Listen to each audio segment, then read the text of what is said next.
Alright, what's up guys? So, this is an OBS issue that I've had and I've found a fix for it. And it's like of the whole brightness thing. So if there's ever a time when you start up OBS and the stream starts off like, hold on for a second.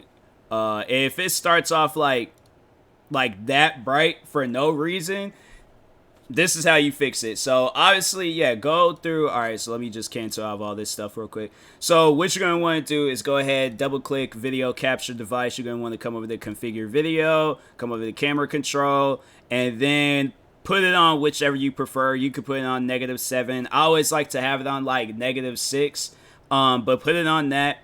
And then you might notice that it's kind of like, laggy and choppy and things. So what you're going to want to do is come here to FPS, put either on 30 or highest FPS, and then if it goes right back to being bright all over again, then you're going to want to go right back to configure video, click on configure video, camera control, put that the exposure. I don't know why I didn't say that at first, but put the exposure on -6, and then then click apply, and then okay.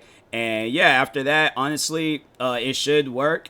If it doesn't work, then you maybe might want to try it like maybe one more time or a couple of more times, and it should work. But if not, then yeah, OBS is just dog water, and you might you might need to find you a new program to use. But hopefully that helps. If it doesn't, I am sorry. But yeah, I noticed that issue a lot. Like when I start off trying to do reaction videos, and they'll do that. Sometimes I only need to just do it once, but then sometimes I'll need to change the brightness twice and stuff. So, but anyways, yeah, hopefully the video was helpful. Thank you guys for tuning in. Make sure you like, subscribe, stay tuned for some more videos, and peace.